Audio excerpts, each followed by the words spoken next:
11/4/2026 তারিখে জ্যোতিষশাস্ত্র মতে গ্রহদের অবস্থান। চন্দ্র অবস্থান করবে মকর রাশিতে উত্তর আষাঢ়া নক্ষত্রে।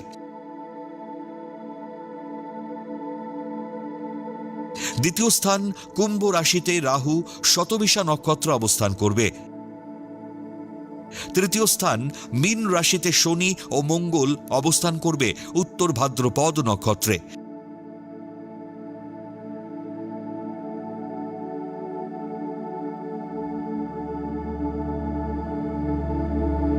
রবি রেবতী নক্ষত্রে ও নিচস্থ বুধ পূর্ব ভাদ্রপদ নক্ষত্র অবস্থান করবে।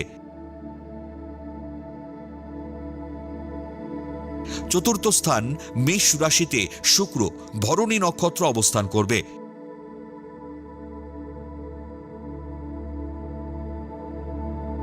ষষ্ঠ স্থান মিথুন রাশিতে বৃহস্পতি অবস্থান করবে পুনর্বসু নক্ষত্রে।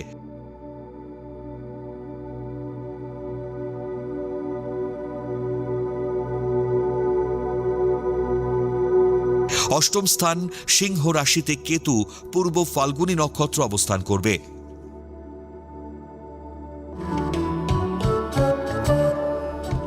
11/4/2026 তারিখে জন্মগ্রহণ করলে রাশি মকর,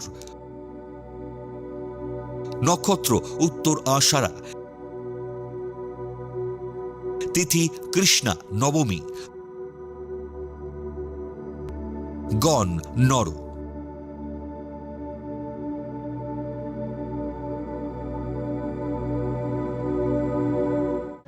11/4/2026 তারিখের রাশিফল। মেষ রাশি, গুরুত্বপূর্ণ কাজগুলি চিন্তা ভাবনা করে শেষ করুন। কর্মস্থলে পদোন্নতি ও আয় বৃদ্ধির সংবাদ পাবেন। রপ্তানিমূলক ব্যবসা সূত্রে বিদেশ যাত্রার সম্ভাবনা। শেয়ার বাজার বা লটারি ব্যবসায় অধিক লাভের যোগ। বৃষ রাশি, জীবিকা বা কর্মসূত্রে দূরযাত্রা লাভদায়ক হবে। বিয়ে বা প্রেমের সুযোগ হাতছাড়া করা ঠিক হবে না। অলসতা ও উদাসীনতায় কর্মক্ষেত্রে বিপর্যয় নেমে আসবে। পারিবারিক ঝামেলা ও অশান্তি বাড়তে থাকবে। মিথুন রাশি, শত্রুদের বিরূপ মন্তব্যে কান দেবেন না।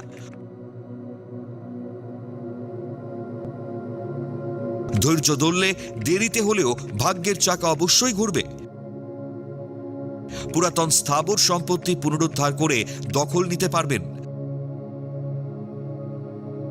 কর্মস্থলে সহকর্মীর সঙ্গে ঝামেলা এড়িয়ে চলুন। কর্কট রাশি, স্নায়ুঘটিত সমস্যায় শরীর ও মন ভালো যাবে না। অলসতায় শুভ যোগ হাতছাড়া হতে দেবেন না।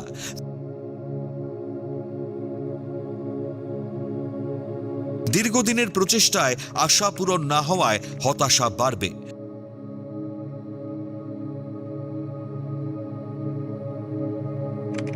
আর্থিক ও মানসিক শান্তির অভাব চলতেই থাকবে।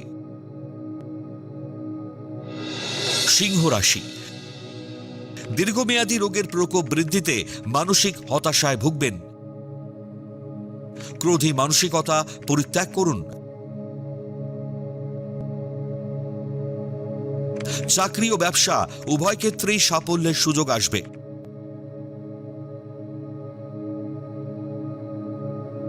খনিজ তরল দ্রব্যের ব্যবসায় লগ্নি লাভদায়ক হবে।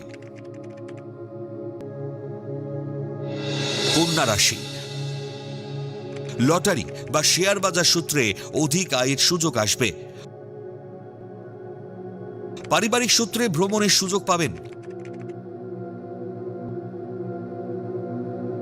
অজান্তে ভুল পরিকল্পনায় কর্মে বিপত্তি দেখা দেবে।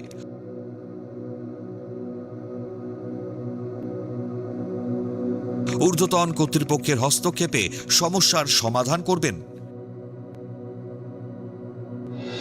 তুলা রাশি, উচ্চশিক্ষা ও পুরাতত্ত্ব বিষয়ে গবেষণার সুযোগ পাবেন। খেলোয়াড়রা কর্মকৃতিত্বের জন্য সম্মানিত হবেন। প্রকৌশলীরা উচ্চশিক্ষার সুযোগ নষ্ট করবেন না।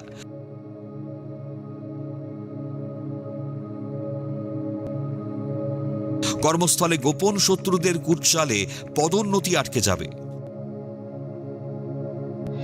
বৃশ্চিক রাশি, সবকিছু পেয়েও মানসিকভাবে বিপর্যস্ত থাকবেন। কর্মক্ষেত্রে ঝুট ঝামেলায় সব আনন্দ মাটি হবে। খাদ্যদ্রব্যের ব্যবসায় বিনিয়োগে ভাগ্যের চাকা ঘুরবে।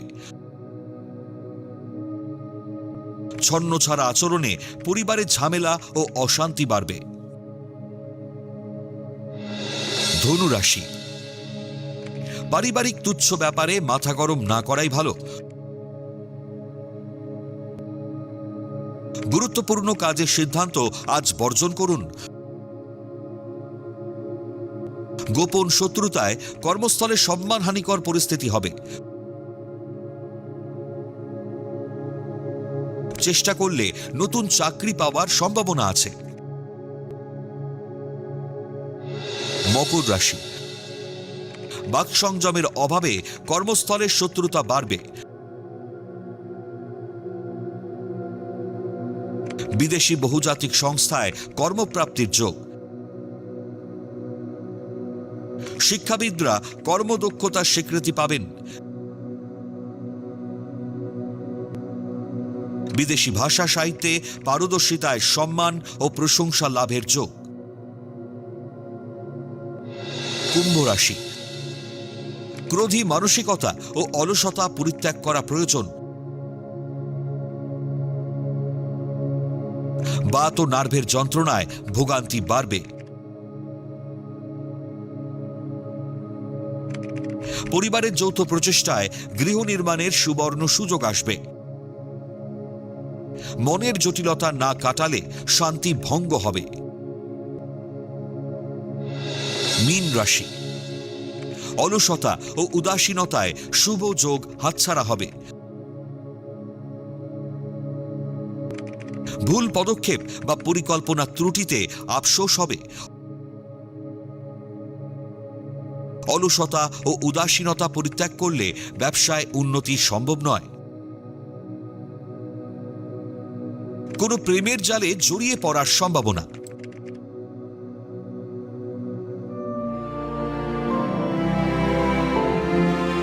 পৌরাণিক উপাখ্যান।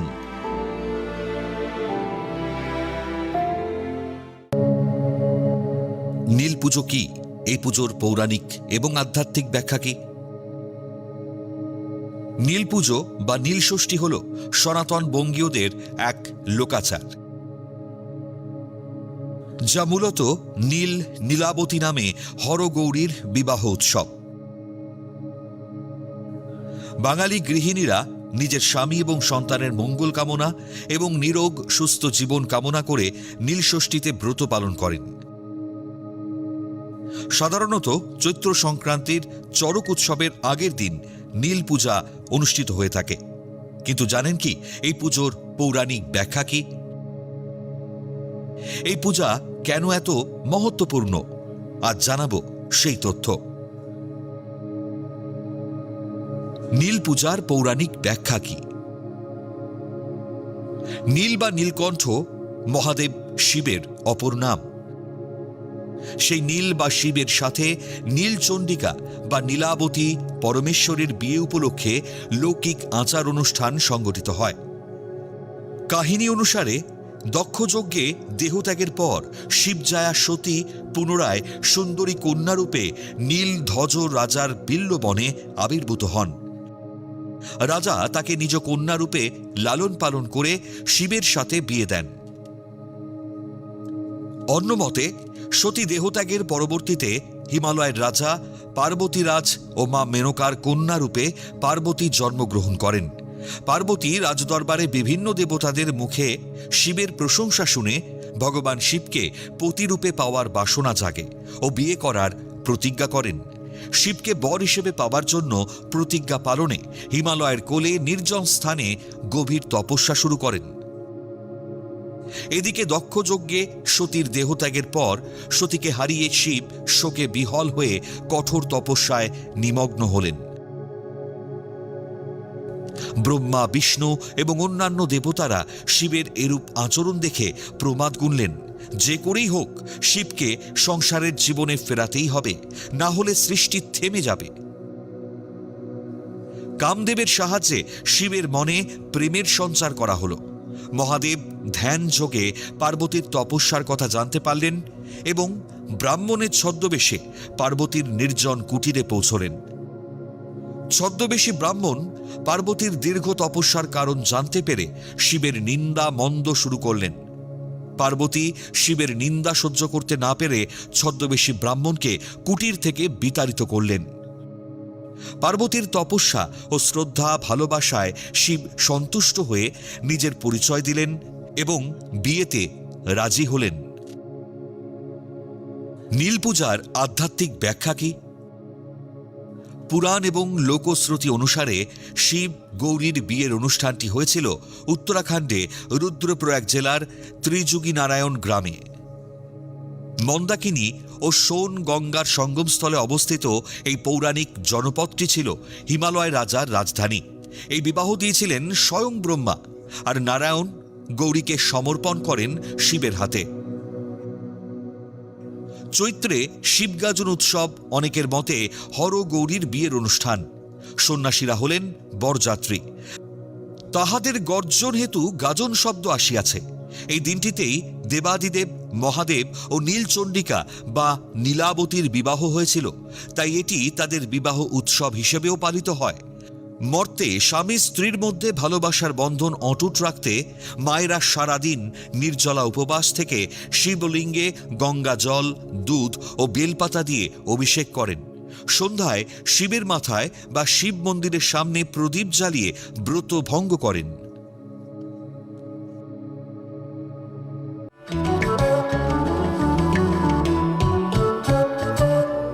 আজকের প্রথম লটারি বিজেতা ইন্দ্রাণী দত্ত মজুমদার। জন্ম তারিখ 31/7/1985। জন্ম সময় সকাল 9:01। জন্মস্থান বদরপুর, অসম। জাতিকার লগ্ন কন্যা, রাশি মকর, নক্ষত্র উত্তর আষাঢ়া, গণ নর। জাতিকার জন্মছকে বেশ কিছু ভালো যোগের সঙ্গে খারাপ দোষও রয়েছে। লগ্নের পঞ্চমপতি ও ষষ্ঠপতি শনি দ্বিতীয় স্থানে অবস্থান করায় স্থায়ী অর্থ আয়ের যোগ, কিন্তু সঙ্গে কেতু থাকায় দাম্পত্য জীবনে সুখের অভাব থাকবে। পঞ্চমে বৃহস্পতি, চন্দ্র, গজকেশরী ও একাদশে রবি সমসপ্তমে থাকায় ভালো কর্মপ্রাপ্তির যোগ। তবে লগ্নপতি ও দশমপতি বুধ দ্বাদশে থাকায় ভুল পদক্ষেপে বা পরিকল্পনা ত্রুটিতে শুভ যোগ নষ্ট হতে পারে।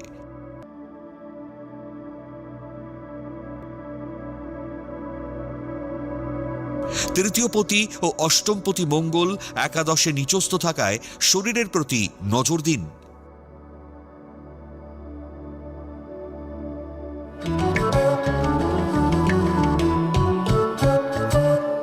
আজকের দ্বিতীয় লটারি বিজেতা সৌরদীপ গোলদার। জন্ম তারিখ 16/1/2003। জন্ম সময় সকাল 7:15। জন্মস্থান কল্যাণী, নদিয়া। জাতকের লগ্ন মকর, রাশি মিথুন, নক্ষত্র মৃগশিরা, গণ দেব। জাতকের জন্মছক বেশ ভালো, তবে কিছু শুভ গ্রহ বক্রী হওয়ায় খারাপ দোষের সৃষ্টি করেছে। লগ্নে অষ্টমপতি রবি শনির ঘরে বসে অশুভ ফল প্রদান করছে। পঞ্চমে শনি, রাহু ও একাদশে শুক্র, মঙ্গল ও কেতু সমসপ্তমে থাকায় মারাত্মক খারাপ দোষের সৃষ্টি করেছে।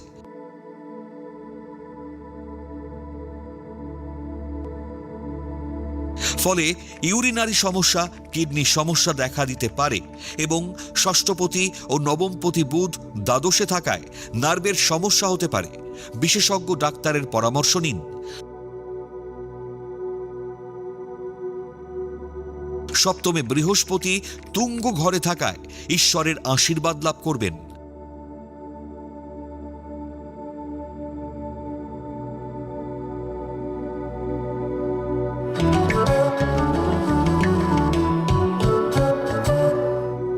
আপনারা যারা ভাগ্য জানতে চান তারা নাম, ইংরেজি জন্ম তারিখ, জন্মবার, জন্ম সময় ও জন্মস্থান পাঠিয়ে দিন 9051112531 এই হোয়াটসঅ্যাপ নাম্বারে।